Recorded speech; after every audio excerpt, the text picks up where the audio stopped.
Welcome to All Saints, Kingston upon Thames. My name is Angelica Bell. I live here in Kingston and both my children were baptised in this historic church. All Saints has so many secrets to tell about Kingston and the people who've lived here, but its significance goes further than that.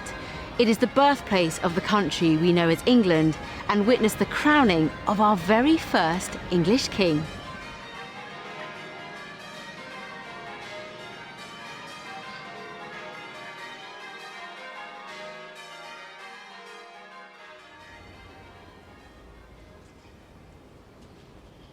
Since the renovations, All Saints has become a magnificent luminous space. Everywhere you look, there are stories about the past. And if you follow me, I'll share some of them with you. This is Louisa Theodosia, daughter of Frederick Augustus Harvey. She was brought up at Ickworth House in Suffolk, and like many of the Harvey children, lived a lonely and aristocratic childhood. But then she fell in love with Robert Banks Jenkinson. They married in 1795 and her husband went on to become the country's Prime Minister. Apparently, family life was very important to him, but he would often turn to Louisa for support and advice. Above us here is an unremarkable plaque commemorating a rather remarkable man, possibly the first black businessman in Britain. Cesar Picton was shipped here from Senegal as a child in 1761 and given as a present to rich mine owners living in Norbiton, Sir John and Lady Phillips. Now, when they died, they left him the princely sum of £100, which he used to establish a very successful coal business in Kingston. So successful that he bought himself a house worth £4,000, a fortune in those days. Wool was a very important commodity in Kingston, and this is one of the earliest images in the church, 600 years old. It's St. Blaise, patron saint of wool combers. You can just see that he's carrying a wool comb, the instrument used to torture him to death. Paintings like this would have been everywhere in the 1400s. The walls would have been like an enormous storybook, a tapestry of colour.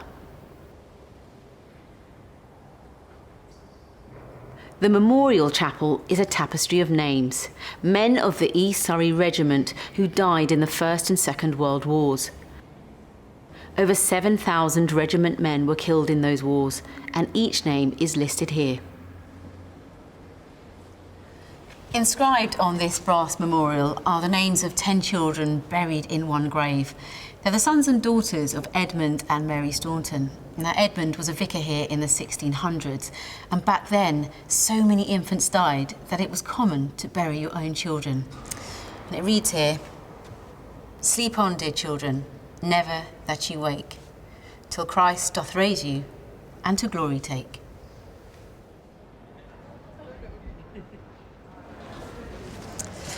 But we have to go back 1100 years and about 200 yards down the high street to find out about the church's big historical moment.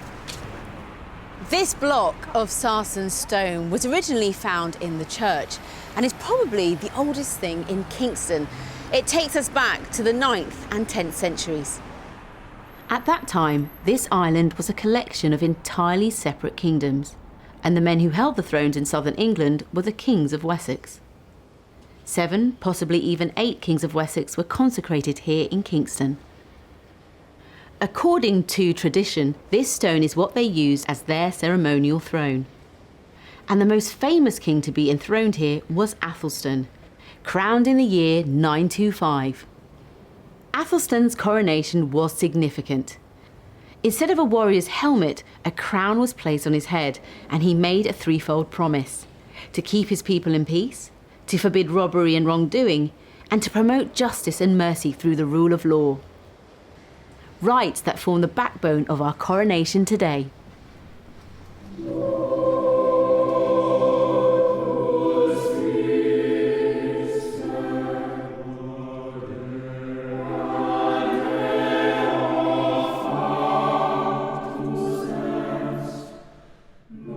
It was Athelstone who conquered the northern kingdoms, joined all the separate kingdoms together, and declared himself the founder of a new land, England, thus becoming the first King of England, which is why we say that it was here, on this very spot, that England began.